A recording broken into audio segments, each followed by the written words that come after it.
So we now move into the lead breaks, the infamous classic lead breaks, and they all take place, of course, right between an E power chord.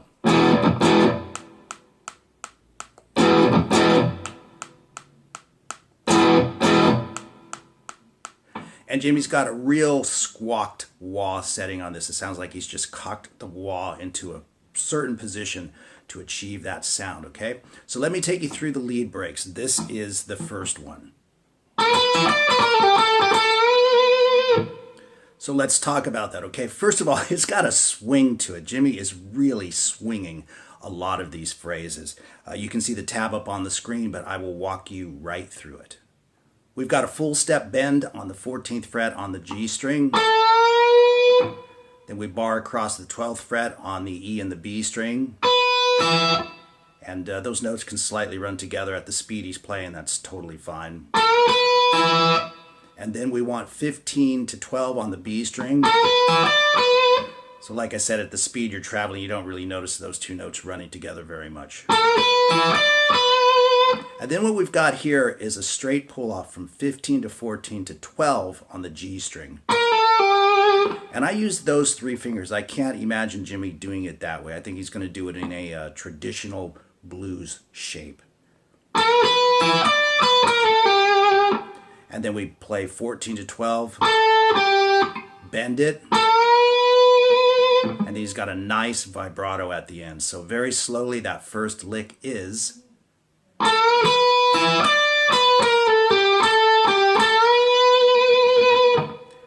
And so let's move to the second lick. Okay, so this lick is probably the weirdest of the bunch, simply because of the way he phrases it, okay? He kind of accelerates as he makes his way through the riff. So what we're doing at first is we're sliding from the 2nd fret to the 4th fret on the G string, and I'm using my 2nd finger for this. Then 1st finger at the 3rd fret on the B string. Then slide back again from 4 to 2 to the open string. Kind of a standard blues phrase. And this is where things get a little bit weird, right? So it's come back to the 2nd fret, I'm still on the G string, do a pull off, and strike that open string again.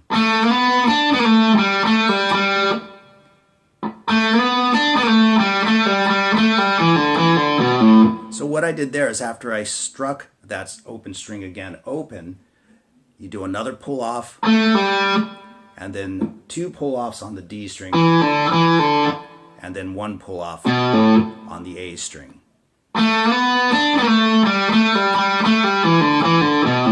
And that's where he accelerates the speed. When he starts those last few pull offs, he's just really jamming through the lick. It's just great, right? But that is the way he plays it. So here we go with lick number 3. So this lick starts out very much like the first one. We've got that bend on the 14th fret on the G string, and then 12 and 12 on the B and the E string, just like the opening phrase. But this time we move to 15 on the B string, and we give it 2 solid bends, full step bends. Use your pinky to catch the 15th fret on the 1st E string. And you can run those notes together a little bit, it doesn't really matter.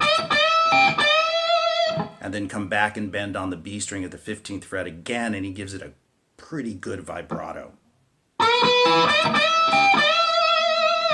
So that's the 3rd lick.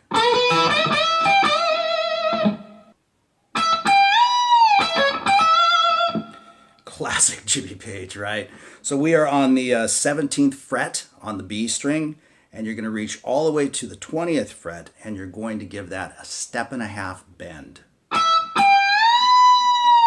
And you can hear him sort of let the note drop, and then we play 17 again, and then 18 on the G string, and then he does a pull off from 20 to 17 on the B string. And it's just got such a great feel the way he plays it.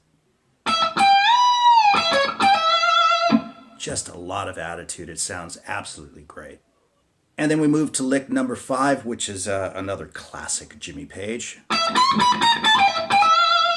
It's just great, right? So we start on 17 again on the B string. And then what we're doing is we're bending 19 on the first string, the E string, a full step bend.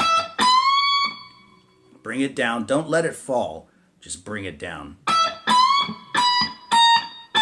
So he's walking 19, 18, 17.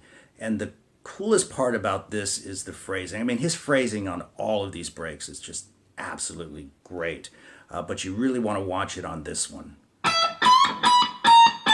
And then he pulls off from 20 to 17 on the B string twice. But again, his phrasing is just incredible.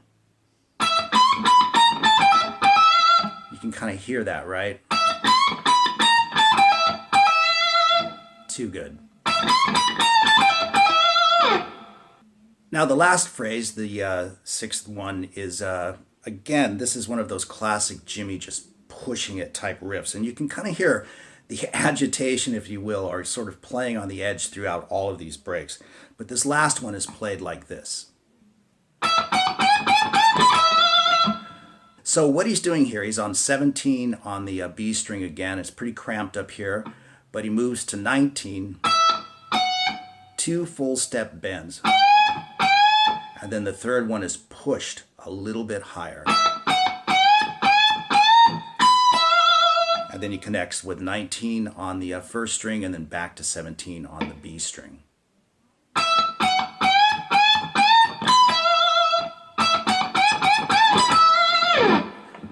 So what happens next is pretty obvious. We head back to the main riff and Plant starts singing again. So again, on that chorus, you can incorporate the slide if you want to, or just play the rhythm guitar part like I just did.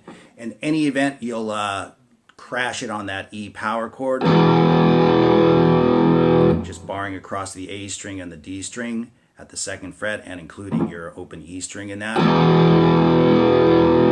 And then we have the vocal section, and then you'll hear a couple of crashing chords.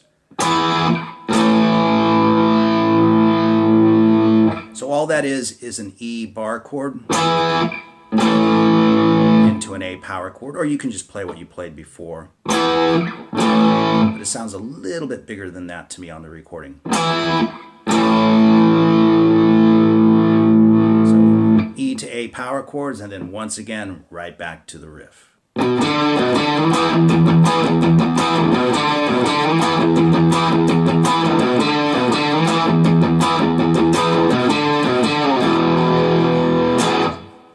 So there it is, Whole Lotta Love from Led Zeppelin. And the one thing I would say about this is just make it your own, especially those lead breaks.